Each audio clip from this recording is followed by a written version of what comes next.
আসসালামু আলাইকুম, কেমন আছেন সবাই?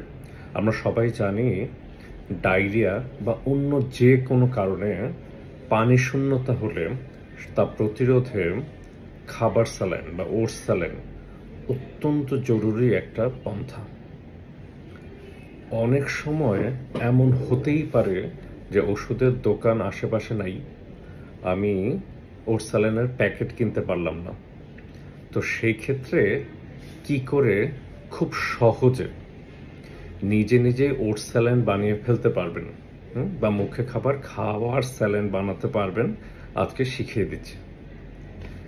1 লিটার পানি নেবেন, তাতে 6 চামচ চিনি দেবেন আর 1 চামচ লবণ দেবেন, ভালো মতো গুলবেন, হয়ে গেল মুখে খাবার ওটস স্যালাইন। খুবই সহজ না? সবসময় মাথায় রাখবেন, প্রয়োজনে বানিয়ে নেবেন এবং অন্যদেরও এই ভিডিওটা শেয়ার করে অন্যরাও যেন এই পদ্ধতিটা শিখে ফেলে, তাদের সাহায্য করুন। সবাই ভালো থাকুন। আসসালামু আলাইকুম।